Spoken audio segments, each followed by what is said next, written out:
네, 여러분 안녕하십니까. 1월 13일 월요일 뉴스와이드입니다. 송지현입니다. 여러 날 얘기를 드립니다만 박근혜 대통령 신년 기자회견 최고의 화제작은요. 뭐니 해도 통일은 대박이지요. 그런데 알고 보니까요. 사실 이 제목의 책이 이미 나와 있었습니다. 그래서 이 책을 쓰신 통일은 대박이다의 저자를 어렵게 오늘 스튜디오에 모셨습니다. 신창민 중앙대 명예교수께서 나와주셨습니다. 안녕하세요. 네, 어서 오십시오. 네. 원래 이 말씀 나오자마자 모시려고 그랬는데 좀 해외에 계셨죠? 예, 그렇습니다. 어떤 일로 나가셨어요? 이 통일은 대박이다 이 책을 영문본을 만들어서 외국분도 이걸 이해를 해줘야 서로 협력이 되는 거지. 그렇죠. 우리 내용 우리만 알고 있으면 안 되거든요. 그래서 이제 영문본 탈고를 하느라고 그래서 이제 조용히 가 있다가 거진다 마치는 날 이런 뉴스가 나와가지고 그래서 이제 정말 이게 연결이 잘 된 겁니다. 어떠셨어요? 이게 대통령이 통일은 대박 발언을 하시자마자 보시면서. 이제 시작되는구나. 그런 생각을 했습니다. 그 한마디로 요약이 되는 거거든요. 그렇죠. 이게 그냥 오다 가다가 지나가는 말로 나올 수 있는 얘기가 아니라고요. 네. 그래서 이전이 시작이구나. 저는 그런 생각을 했습니다. 그리고 이 발언이 초대박인데 그러면 뭐 저작권료라도 받으셔야 되는 거 아닌가요? 저작권료는 지금 받고도 남았는 게 제가 그동안에 이 내용을 우리가 이제 통일을 하게 되면 서로들 부담스러워서 생각하고 그러는데 일자리 혹시 어떻게 될까. 근데 그게 실제로는 전혀 아니고 그 정반대라는 거를 저는 계속 말씀을 드리려고 그러는데. 정말 속이 답답하셨겠네요. 그런데 이게 보통들 크게 생각을 안 하거든요. 그러고 있었는데 이렇게 정말 전국을 찔러서 말씀을 해 주시니까 저는 박근혜 대통령한테 가서 아주 감사의 절을 해야 될 판이지 제가 뭘 받고 이러는 게 아니라 오히려 저는 그걸 하려고 작년에 그 통일은 대박이다 이걸 가지고서 전국 젊은 사람들은 좀 이 사실을 알려주려고 그러고 이제 시작을 했었거든요. 근데 반응이 좀 별로 혹시 무슨 뭘 받지 않을까 싶어가지고 그랬는데 이제 대통령께서 말씀을 해주셨기 때문에 제대로 불꽃이 일었네요. 그러면 제대로 이게 정말 사실이 어떻고 진실이 어떻다는 거 가서 제가 말씀드릴 수 있으니까 더 고마운 게 없죠. 저작권료가 어디 있습니까? 선견지명이 있었어요. 그러고 보니까 저희 MBN의 매일경제에서 처음에 이 책을 그렇습니다. 여기서 해주셨죠, 맨 처음에. 그게 2012년도에. 예, 그렇습니다. 그리고 이제 2013년 지나면서 이제 2014년에 드디어 대통령 입을 통해서 통일은 대박이다라는 얘기가 나왔는데요. 저자로서 박근혜 대통령의 통일에 대한 인식은 어떻게 평가를 하셨어요? 참 우리가 정말로 기다리던 분을 우리가 만났다. 이런 생각을 했는데 이승만 대통령이 통일을 해야 되겠다 하고 얘기한 이후로 어느 대통령도 통일해야 되겠다고 적극적으로 앞장선 사람이 아무도 없었어요. 골치 아픈 상대였죠, 늘 북한은. 그렇죠. 그러니까 방어만 하면 되는 거고, 그렇죠. 반공만 하면 되는 거고, 그리고 거기서 더 나간다고 그래야 평화공전 이런 것만 있지. 평화공전 한다고 통일이 오는 게 절대로 아니라고요. 그건 공존이죠, 그냥. 공전으로 끝나는 거로 영구분단하면 우리는 다 날아가는 거야. 나중에 뭐 남는 게 없다고. 그리고 또 가다가는 저 친구들 지들 알아서 해 와가지고서 빌지 않으면 상대도 안 해. 무슨 비핵 그러니까 핵 없어지고 없애고 그리고 개방하지 않으면 상대도 안 할 테니 이런 식으로 했지. 정말로 우리가 적극적으로 통일의 길로 가야 되겠다 하는 건 박근혜 대통령이 이번에 처음이거든요. 이승만 대통령 다음으로. 그렇죠. 그러니까 50년 만에 나오는 거예요. 제대로 통일 의지를 갖고 있다. 그 통일 의지 가진 대통령이 나오셨는데 근데 이거는 그냥 오다 가다 나온 게 아니고 그리고 오다 가다 그냥 지나가는 얘기로 한 게 아니기 때문에 이거는 정말 심층적으로 생각을 하지 않으면 안 나오는 거거든요. 그러니까 저는 너무 반갑고 너무 고맙고 그렇습니다. 그런데 말씀은 그렇게 했는데 지난 1년간 박근혜 대통령이 통일을 언급한 적도 특별한 통일 정책도 지시한 적이 없지 않느냐. 그러다 보니까 2014년 돼가지고 특별한 이슈도 없고 그러니까 통일은 대박 한번 얘기해볼까? 그렇게 생각을 할 수도 있죠. 참모가 써준 대로 그냥 읽은 거 아니야? 이런 비판 그런 얘기도 할 수 있죠. 있는 사람도 이렇게 얘기해요. 근데 그거는 비판하기 위한 비판이고 이런 확신을 갖기까지는 하루 이틀이 안 됩니다. 더군다나 박근혜 대통령은 이공계통을 하셨잖아요. 그렇기 때문에 오다 가다 허황된 얘기를 생리적으로 할 수가 없어요. 자기는 이거 확신을 가질 때까지 기간이 필요했던 겁니다. 제가 보기에는.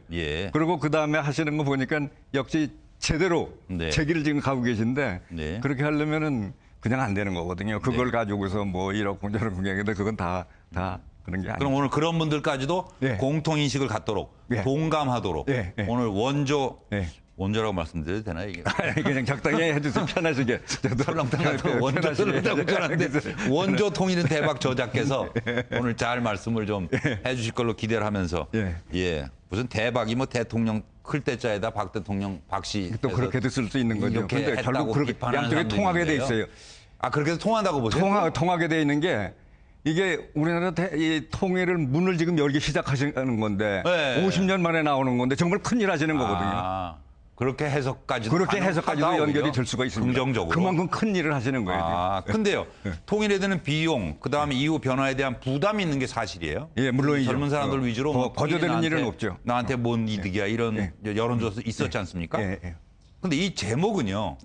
통일은 대박이다. 이게 처음에 어떻게 해서 나오신 거예요? 원래 제목은 우리는 하나. 그리고 통일로 가는 대기획. 이렇게 해서 했던 건데 그건 뭐 이렇게 평범하네요. 평범해요. 예, 평범하기 때문에 다른 사람이 안 쳐다본다는 거예요. 그래서 젊은 사람들한테 한눈에 보고 이 내용이 뭐에 관한 거다를 알리려면은 그 결과를 한마디로 표현할 수 있는 걸 해라. 그게 상징적으로 통일은 대박이다. 그렇게 된 거죠. 그럼 이 제목을 처음 썼던 거는 2007년인가 쓰셨다면서요? 그때는 이제 그 내용이 그렇게 대박으로 가는 내용을 한 거고 그리고 그게 나오니까는 전에 통일부 장관을 했던 정세현 장관이 이 내용을 2007년에 이걸 읽으시고서 신문 인터뷰에서 중앙대학교 신창민 교수 연구 보고서에 의하면은 남는 장사라고 그러더라. 이게 그렇게 이해를 하죠. 이게 부담이 아니라 남는 장사라 그러더라. 이렇게 이제 해석을 하시고 그랬거든요. 근데 이제 그분은 이걸 보시는 입장에서 아주 그분도 장관까지 하신 분이 남는 장사가 뭐예요? 표현이. 그럼에도 불구하고 참 이걸 어떻게 표현할 수가 없으니까 남는 장사다 이러셨는 건데 저는 그 정도가 아니거든요. 이건 완전히 크게 터지는 거기 때문에 획기적인 일이기 때문에 그거를 표현을 하려니까 적당한 무슨 단어가 없더라고요. 그래서 이제 완전히 쉽게 그냥 대박이다 이렇게 하는데 근데 제가 옆에 있는 저 서울대학교 정영 교수한테 이렇게 하면 어떠냐니까 그거 쓰지 말래요. 그러면 단명해서 안 된다고. 근데 나중에 생각하더라도 그 길밖에 없어요. 이걸 표현하는 길이. 그래서 한 건데 박 대통령께서도 이거를 쭉 심층적으로 여러 가지로 이제 뭐 많이 분석하시지 않았겠어요. 이 책 보셨을까요? 글쎄 저는 모르죠. 저는 모르는데 그런데 제가 지금 생각했던 거하고 같은 방향으로 나가는 게 나오는 게 뭐냐면 제가 이 책을 쓴 거는 사실 국민들한테 자신감을 심어주려고. 전부 통일하면 도망가니까. 자신감을 심어주려고 하는 게 첫째였었고. 이거 짐이 아니다, 단순히. 그 다 짐이 아니고 부담이 아니고 기회인데 보통 기회가 아니고 이건 환상적인 기회이기 때문에 우리가 경제 문제 때문에 도망갈 게 아니고 경제 문제만 보고서라도 우리가 이걸 해야 된다. 적극적으로 추진하자. 그렇죠. 그렇게 해야 된다. 자신감을 가지고 해야 된다. 부담이 아니다. 이걸 하기 위해서 이 책을 쓴 거거든요. 근데 거기다가 이제 하나 그러면 통일을 해야 되겠는데 어떻게 하면 되겠냐 이게 따라 나올 거 아니겠어요? 그래서 이제 우리가 아주 간단하게 말씀드리면은 무력 통일은 할 수가 없는 거고 말도 안 되는 거고 말이 안 되는 얘기고. 그렇다고 해서 정부 대 정부 간의 협상으로 해서 권력 나눠먹기 식으로 통일이 되겠어요? 그것도 저쪽에서 그걸 내놓을 리도 없는 거고 자기는 임금인데 내놓겠어요? 그러니까 이 협상을 뭐 정상회담이니 무슨 협상을 통해서 통일된다는 그것도 안 되는 거고 그러면은 긴 얘기였지만 결국은 북측에 있는 주민들의 마음이 어느 쪽으로 가느냐. 이거에 따라서 결정이 되는 건데 이번에 박근혜 대통령이 그런 뜻으로 말씀을 하셨다고 그러더라고요. 통일은 북측에 있는 주민들이 결정하는 거다. 그렇죠. 그 사람들 생각이 저 김정은 뒤에 가 있으면은 거기 가서 이렇게 있으면은 죽어도 저거 깨질 수가 없는 거죠. 한마디로 국민의 선택이죠. 바로 그렇습니다. 그러니까 운명을 거기 있는 것이다. 그 국민들이 선택할 수 있도록 우리가 그걸 기회를 만들어야 되는데 그래서 우리가 좀 더 북쪽에 가까이 가야 된다. 이 말씀까지 하시는 거 보고 저하고 가는 길이 제가 하고 싶은 얘기를 다 해주신 거예요. 그러니까 오다 가다 대통령께서 하신 말씀이 아니다. 그렇게 절대로 얘기했어요. 그런 게 그럴 수가 없어요. 그렇게 심층적인 얘기가 나올 수가 없어요. 그런데 많은 분들이 이제 그걸 궁금해하실 거예요. 그 전에 뭐 전화 연락을 했든지 뭐 책을 달라고 그랬든지 그런 연락은 없으셨다. 근데 그거는 있을 수가 없는 게 그 내부에서 그렇게 큰 일을 그렇게 크게 결심을 하고 이러시면서 바깥으로 이거 흘리면 안 되는 거죠. 그렇죠. 그러니까 그렇지만 안에서 다 마무리를 만들어셔야 되는 거니까. 신 교수님이 2007년에 이미 국회 예결위 연구 보고서에도 이런 내용의 글을 올리셨고 그렇죠. 했기 때문에 그러니까 이건 보통 뭐 기회 정도가 아니고 부담이 아니라 기회는 틀리는데 보통 기회가 아니고 제가 환상적인 기회라고 써놓을 정도로 했으니까. 네. 그런 주장들에 대해서 이미 대통령이 인식을 가지고 있었다라고 생각을 하시는 거고요. 그런데 이제 이 책이 나온 다음에 더 확실하게 보셨으니 뭐 그때는 2007년만 하더라도 박근혜 대통령이 대통령 후보로 이렇게 하셨던 거지 그렇죠. 대통령이 되신 건 아니잖아요. 그런데 이제 대통령이 되시고 난 다음에는 내가 뭘 해야 되냐. 대통령으로서 사실 두 가지 큰 일이 뭐냐면 하나는 경제적인 문제 해결하는 거하고 또 하나는 길게 보면 통일 문제 이 두 가지가 큰 기둥인데 하나만 가지고 하면은 대통령 역할을 제대로 못하는 거거든요. 그러니까 대통령 입장에서는 그 둘을 아주 심사숙고하신 거라고 저는 봐요. 그러다 보니까는 결국은 끝까지 생각을 하면 가는 길은 마찬가지거든요. 그렇게 됐다고 생각합니다. 한편에서 비판하는 북한에 또 퍼주자는 얘기냐 이런 거는 아니다 지금 그 말씀이에요. 그러면 그냥 일반적으로 퍼준다고 그래가지고서 뭐 되는 것도 아닌 거고 그리고 북에 뭐가 들어가더라도 우리가 초점을 맞춰야 돼요. 저쪽 정권에다 갖다가 뭐 저기 돈 잘 쓰고 잘 먹고 살아라고 그러는 게 아니고 주민들 쪽을 염두에 두고 주민들한테 그게 혜택이 갈 수 있도록 물론 가게 되면 정부를 통해서 가는 거니까 완전히 분리시킬 수는 없지만은 저쪽에 주안점을 두고 하게 되면은 그러면은 많은 거가 이제 될 수가 있는 게 예를 들어서 우리가 쌀 문제를 한번 생각해 보자고요. 쌀을 원조를 하면은 이제 이쪽에서 이렇게 들어가면 군량미로 들어갈 테니까 저쪽 정부로 하는 거니까 안 된다 이러는데 조금 더 넓게 생각하면은 여기서 관계가 설령 맨 먼저 군량미로 들어간다고 쳐봐요. 군부들한테 거기 뭐 선거비 하고 그러니까 그렇더라도 나머지 품질이 안 좋은 쌀이라도 바깥으로 나오면은 좀 더 많은 사람들이 그 혜택을 얻을 수가 있을 거고. 간단히 얘기하면 군인 다 먹이고 남는 정도 쌀 보내면 뭐 결국 다 먹겠죠. 뭐. 결국은. 우리가 그런 정도로 큰 마음을 가지고 이렇게 해야지. 그렇다고 해서 그 사람들 쌀 저기 좋은 거 먹는다고 해서 뭐 팔뚝 미시고 그래가지고 뭐 이 전투력이 세지고 뭐 이런 것도 아니거든요. 그러니까 좀 더 큰 눈으로 보고 우리가 좀 크게 저쪽 주민들한테 가서 우리 그 진심이 성심에 가서 다 할 수 있는 거를 여러 가지로 생각을 해야 돼요. 알겠습니다. 거시적으로 여튼 통일은 대박이다라고 이제 명제를 던지셔서요. 많은 시청자들께서 궁금해하실 것 같아요. 저분이 도대체 어디서 뭘 하셨나 그동안에. 제가 간단히 말씀드리면 경제 전문가이신 거고요. 원래 신기현 스님께서는. 그리고 한우리 통일연구원 지금 이사장이신 걸로 알고 있습니다. 그래서 경제학자로서 우리 통일 문제에 대해서 이제 오랜 세월 평생을 두고 관심을 가지셨던 분의 통일은 대박이다 저서를 통해서 차근차근 계산을 좀 뽑아보겠습니다.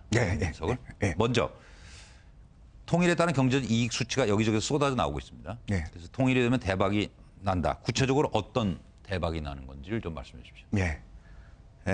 이제 그 대박이 나려면은 그 전 단계로 통일 비용이 얼마가 드는가 또 이제 생각을 해봐야 되고 많았죠. 그런데 이제 이 얼마나 이득이 나는가 이거를 간단하게 말씀드리면은 우선 맨 처음에 통일되는 그 바로 그 순간 그동안에 쭉 우리가 지불하지 않을 수 없었던 분단 비용이 더 이상은 지출 안 해야 되는 거거든요. 맞습니다. 사실은 그거 하나만 가지고 보더라도 우리가 통일 후에 우리가 통일을 수습하면서 들어가는 비용보다도 더 큰 겁니다. 그거 하나만 가지고 보더라도 그만하면 그것도 대박이라고 볼 수 있는데 한반도 평화 유지를 위해서 저희가 월세 내듯이 지불해야 되는 글쎄 말이에요. 그거 계속 그걸로 해서 우리가 그 알게 모르게 그 피해를 받는 게 뭐 여러 가지 뭐 리스크 프레임이냐 뭐 별거 다 따지게 되면 뭐 코리아 디스카운트도 거기서 나오는 거 아니에요? 바로 그런 거예요. 디스카운트. 코리아 디스카운트 나오는 건 전부 이런 식으로 되는 건데 그게 일시 없어지는 것만 해도 엄청나게 큰 건데 제가 생각하는 거 대박이다가 나오는 건 그 다음 단계에서 나오는 겁니다. 그게 어떻게 되는 거냐면 그 다음에 북측의 소득 수준을 어느 정도는 통일된 다음에 이제 끌어올려 주면서 같은 국민으로 생각을 해야지. 그 과정에서 저쪽의 생산성을 올리려면은 이 생산이라는 게 사람하고 실물 자본하고 두 가지가 어울려서 나오는 건데 맞습니다. 사람은 있는데 실물 자본이 아무것도 없잖아요, 저쪽에. 일거리가 없는 거죠. 아무것도 없는 거예요. 그러면은 저거를 북쪽에서는 할 능력이 없으니까 우리가 전부 생산해서 갖다가 공급을 하는 거. 그러면은 여기에서 그거 되는 동안에 이 경제가 엄청나게 돌아가는 거예요. 그래서 그러면서 그거가 전부 외국에서 사오고 그러면 아무것도 아니고 우리는 빈손 드는 건데 제가 뭘 생각해내느냐 하면은 그 Buy Korean Product Policy. 그러니까 여기서 전부 생산해. 남한에서 전부 생산해서 가져가자 하는 거가 머리에 떠오르더라. 아, 이거다. 저는 이 생각을 했습니다. 바로 거기서 이 큰 게 나오는 게 그러면은 그렇게 하면서 남한의 경제가 뭐 정신없이 돌아가는 거예요. 고도 경제 성장 시대가 다시 오겠네요. 아주 고속이 보통 고속이 아니고 이거는 뭐 상상을 초월하는 걸로 제가 이제 구체적인 거는 이제 체계했습니다만은 간단하게 말씀드리면은 바로 그게 중심이 돼가지고 그래서 남쪽 경제도 그렇게 돌아가고 그게 그 결과로 해서 결과적으로 어떻게 되냐면 그 10년 동안에 매년 11% 정도의 경제 성장이 남쪽만 가지고 따지고 볼 때 북쪽은 그동안에 남쪽 소득 수준의 절반을 따라오게 만들어주는 거고 근데 절반이라고 하니까 그 사람이 차별하는 거지만 그게 아니고 이 소득 조정을 시작할 때 남한 소득 수준보다 더 높은 수준으로 가는 게 북한 사람들도 그러면 저 사람들은 지금 아무것도 없이 지금 저쪽 국민의 한 3분의 2 정도가 식량 부족이라는 거가 이제 유엔에서 나오는 판인데 식량 부족 상태에서 그러니까 굶주린다는 얘기. 굶주리는 상태에서 일어나는 거네. 천지개벽이 일어나는. 뭐 이건 뭐 아주 말도 안 돼. 북쪽만 따지고 보더라도 엄청난 건 남쪽은 그보다 더 크게 올라가니까 그리고 이제 전부 이제 통합이 돼서 사는 거니까 그러니까 이게 차별하는 것도 아니고 바로 거기에서 그렇게 나오는 거 그렇다고 해서 그 10년의 소득 조정 기간 끝나면은 우리 경제가 끝나는 거냐면 그다음에 그 힘을 받아서 계속 또 나가는 거라고요. 그러니까 이거는 참 세계에 이런 게 있을 수가 없는데 우리는 그동안에 남북이 분단돼 있었던 거가 이게 오히려 그 기폭제를 만들어줘 가지고 우리한테 이제 그런 기회가 오는 거죠. 이제 10년 그렇게 후의 경제는 통일 이후 그거는 이제 처음 시작했을 때 남한은 남한대로 소득 수준이 2.6배가 더 커지는 거고 2.6배가 더 커진다고 엄청난 그러니까 여기서 3만 달 때 통일이 됐다면 7만 7천 달러가 되는 거 10년 후에. 10년 후에. 그러면 7만 7천 달러의 절반이 이북에서 따라오게 되면은 그러면은 3만 몇천 달러인데 저쪽만 하대. 굶는 사람들이 3만 몇천 달러 되는 이건 완전 다른 세상으로 가는 거라. 이 구도가 그냥 그대로 나오는데 이거는 이거는 그냥 장난칠 수 있는 게 아니고 확실하게 이게 어떻게 해서 이게 나온다는 게 책에 단계별로 나와 있기 때문에 한두 가지만 여쭤볼게요. 일단 거기서 소득 수준이 이제 북한에서 올라가는 거는 북한의 생산성이 올라가고 그만큼 공장에 대한 투자가 우리 남한 자본으로 가능해진다. 그런 이제 근거에 나온 계산이죠. 그렇죠. 그렇습니다. 그리고 그 지하 자원이나 그리고 이제 그 조갑재 기자 말씀은 국토가 10만 평방미터인가요? 지금 북한이? 그게 그냥 국유지로 생기는 거다. 이렇게 말씀도 하시더라고요. 그러니까 여하튼 지하 자원 문제. 근데 이거는 그런 많은 분들이 관심을 가지고 단순화시켜서 그만큼 이득이 된다 이렇게 생각하면 안 되는 거고. 우리가 이만큼 대박을 얻기 위해서는 준비를 잘해야 되는데 이 토지에 대해서는 그 국유로 그대로 유지를 해야지만 그게 되는 거고. 그리고 그거에 한 발짝 더 나가가지고 원소유주들한테는 현금 보상을 해주고 독일처럼 저렇게 하면 완전히 뒤집어지는 거예요. 그 원소유주한테 땅을 그냥 돌려준다 그러면은 그건 안 되는 거라고요. 굉장한 혼선이 빚어질 수가 있다. 보통 혼선이 아니죠. 그러면은 전부 관련된 사람이 소송하고 뭐 이런 거 한 10여 년 걸리는데 그 사이에 무슨 투자가 되고 뭐가 되겠어요. 그러니까 독일은 그러다가 아주 곤욕을 치렀다고 단순 논리에 의해서 했다가 그러니까 우리는 이 토지 문제 이거는 당연히 국유제 있던 건 그대로 유지를 하고 그리고 이제 현금 보상해주고 이렇게 하면서 따로 그것 때문에 돈이 안 들어가게 우리 통일병에서 들어갈 게 많은데 그거 따로 비용이 안 나가게 해야 그것도 하나 답을 주셨어요 지금. 그리고 정부 산하 통일연구원 추산으로 20년 뒤 통일될 경우 초기 비용이 최소 55조에서 최대 249조 원이 든다는. 이건 어떻게 그러면 보전이 가능합니까? 그거는 제가 보기 별 큰 의미가 없어요. 왜 의미가 없냐 하면 앞에 말씀드리니까 의미는 없는데 여쭤본 거예요. 그렇지. 그게 왜 그러냐 하면은 이게 55조 249조는 뭐를 달성하기 위해서 하느냐. 이 얘기는 아무것도 안 나와. 금액만 나왔거든. 그렇죠. 그러니까 아무 저거 없는 거고. 그리고 이제 제가 해서 어느 만큼이 필요하고 이걸 하기 위해서는 어떻게 조달은 어떻게 된다 하는 거는 그거는 완전히 전부 펴놓고 다 나오는 거니까 이제 그러면 이해가 납득이 되고 그러는 건데 그렇게 금액만 나오는 건 아무 의미가 없는 거죠. 그리고 북한에 투자하면은 국내 투자분이 상쇄돼서 이제 왜냐하면 절대적인 투자 금액은 뻔한데 예. 그 돈이 이제 일부 북한으로 가면 남한의 경제 성장을 위축시킬 수 있다라는 우려. 예. 또 값싼 인건비 북한 노동력으로 일자리는 전부 북한에 생기고 여긴 일자리 없어진다. 이 우려는 안 해도 됩니까? 네. 그거는 대략 10년 동안에 저쪽을 그만큼 올려놓기 위해서는 우리 GDP 한 7% 정도의 자금이 필요합니다. 네. 그러니까 저쪽 소득도 올려주고 여러 가지 체제를 다 일원화시켜야 되잖아요. 네. 그리고 이제 맨 처음에 혼란하게 돼 있을 때 그것도 바로 잡아주는 이 기금도 필요하고 다 이런 거 합해가지고 네. 전부 합해가지고 한 우리 GDP의 한 7% 정도가 매년 한 10년 동안 드는데 그런데 그거를 보통은 다 내 호주머니에서 나가야 되는구나 이렇게 생각을 하는데 그게 아니고 각자 호주머니에서 정말로 세금으로 내는 거는 GDP의 1%면 되는 겁니다. 그러니까 10,000원 소득 있는 사람이 100원짜리 동전 하나 있으면 되는 거라고. 그걸 10년 동안만 내고 끝이에요. 그러니까 실제로 들어가는 부담은 그밖에 안 되는데. 북한 사회를 뭐 정권 안정시킨다. 사회 안정자금이라고 그럴까요? 어쨌든. 기초자금 우리 들어가는 거는 거. 왜 그러냐면은 그거 투자라고 그러는 게 이북의 그 실물 자본 투자라고 그러는 게 그냥 써서 없어지는 게 아니고 그건 아니죠. 거기 우리 국부로 남는 거라고. 그렇습니다. 통일된다면은 그렇습니다. 강원도에 있으나 뭐 충청도에 다 우리 건데 그렇죠. 그러니까 어디로 가는 게 그 대신에 이제 그 과정에서 없어지는 감가상각. 실물 자본은 감가상각이 있거든요. 그만큼만 없어지는 거지 다 남아 있는 거라고. 다 우리 거 우리가 하는 거죠. 그런데 교수님 인생이요. 뭐 저보다 더 오래 선배시지만 예, 별 말씀. 뭐 살아보셔서 알겠지만 뜻대로 됩니까? 그리고 경제도 계산대로만 됩니까? 근데 이게 통일은 대박이다. 뭐 그야말로 잭팟이라고 설명을 하신 것 같아요. 동서독의 통일. 그래서 실수한 점. 우리가 반면교사로 삼아야 될 것은 뭡니까? 그게 이제 크게 세 가지. 네. 아까 이제 토지 그대로 돌려준 건 잘못했다는 거. 예, 그거 아주 크게 그 이제 실착을 한 거고. 그리고 이제 두 가지는 뭐냐 하면은 동서독 간의 화폐를 1대1로 있는 걸 바꿔줘서. 그러니까 저쪽은 그만한 가치가 없는 건데 이거를. 그러니까요. 우리 동포가 됐으니까 하고 기분에 한 거라고. 근데 그렇게 하면 안 된다고. 그거는 큰. 그리고 왜 안 되는지 이제 좀 말씀드리면은. 그러고.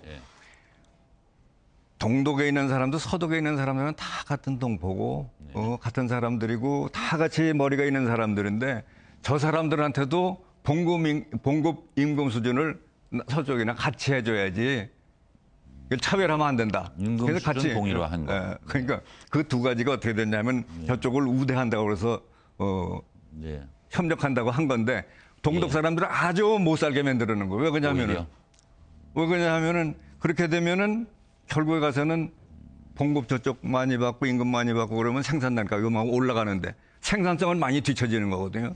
이 공산주의 사회에서 살았기 때문에 생산성이 확실히 뒤처지는데 상품 나온 거에 거기에 그 비용이 많이 들어갔으니까 단가가 높다. 그럼 누가 사가겠어요?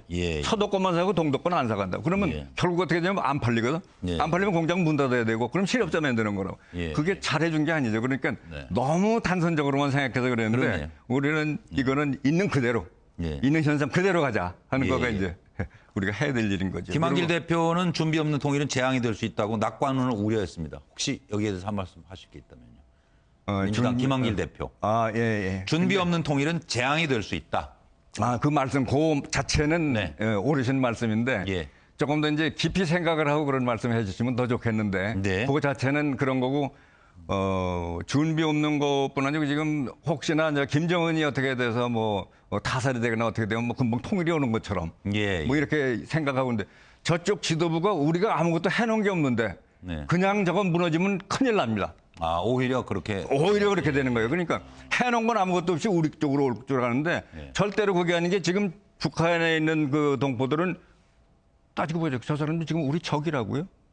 그렇죠. 그런 현상을 놓고 무슨 일만 일어나면 나와서 총 가져와서 우리를 쏴 죽여요. 지금 이런 상황인데. 전쟁이 끝난 게 아니죠, 완전히. 지금. 아니 그런데도 불구하고 여기서 너무 착각을 하고 있는 거예요. 그러니까 저쪽에 무너지기만 하면 우리가 그냥 다 되는 거죠. 천만의 말씀 우리가 해놓고 기본 바탕을 만들어놓고 국경에다 10만 병력하고 지금 군사훈련하고 그런 식이 되니까 뭐 여론조사를 얼마나 정확하게 했는지는 모르지만은 만일 안 되면 어디로 가느냐, 중국으로 간다는 게 그쪽으로 넘어가자는 저 여론조사가 북쪽 사람이 더 많은 거고, 그 다음에는 자기네들이 자체적으로 하자는 거고, 남한하고 같이 하자는 건 제일 작은 데로는 지금 나가고 있다.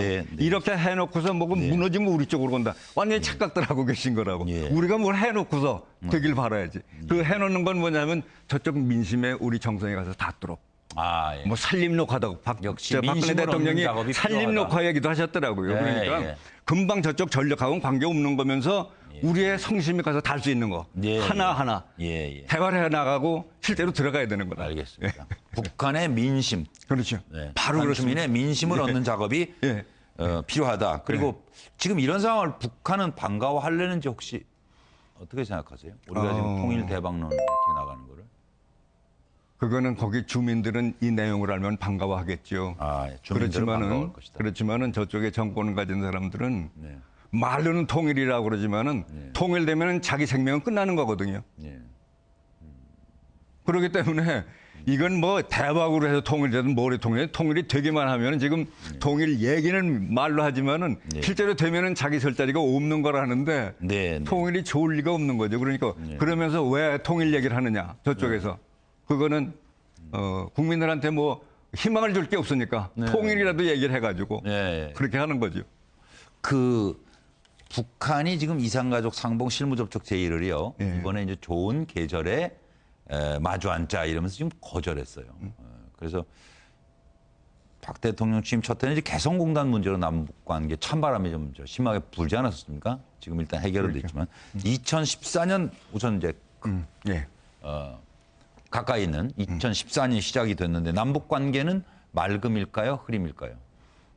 그건 이제 이쪽에서 해나가기에 따라서 그럴 텐데 이게 이번에 저쪽에서 그걸 거절했다고 그래서 그래서 다 경색이 되는 것도 아닌 거고 그리고 처음에 그걸 받아들일 거라고 생각했다는 자체도 그거는 이제 실무진에서 이제 전부 하고 그랬을 텐데 그런데 처음에 그거를 여기서 뭐라고 그러니까 아이 그래요 하고서 받아들일 수가 없는 게 자기네들은 일단 이쪽에 제의를 하면 그거는 자기 일단 챙긴 걸로 주머니에 넣어놓고 그 다음에 서서히 이거 하더라도 얼마든지 하는 건데 뭐 급하다고 아이 그래요 형님 그러고 오겠어요. 그러니까 우리가 그거를 바로 받아들일 거라고 생각했다면 이제 그런 거고 그래도 그쪽에서 이 날씨 좋고 좀 계절이 좋을 때 하자고 얘기하는 건 그쪽에서 그만큼 이제 이걸 펴놓고 있다 하는 거를 이제 우리가 인식을 해야 되겠죠. 황소걸음으로 가되.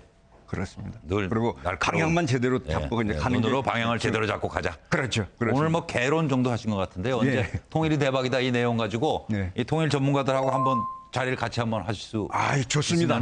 모시도록 하겠습니다. 제가 이렇게 얘기를 하면은 너무 장밋빛 환상 아니냐 하고 이제 하시는 분도 있을 거고 반대편 또 반대편에서는 또 우리가 저쪽도 존중해서는 평화공존으로 가야지 무슨 통일이 뭐냐 이런 얘기하는 분들이 있는데 다 같이 모여가지고 알겠습니다. 아주 진솔하게 전부 얘기를 하다 보면은 저 시청자분들께서 이게 어디로 가야 되는구나 하는 이해하는데 많이 도움이 되죠. 그러면 확실히 이게 구도가 서시리라고 생각을 합니다. 오늘은 통일은 대박이다라는 책을 쓰신 신창민 중앙대 명예교수를 모시고 말씀 들었습니다. 감사합니다. 감사합니다. 네.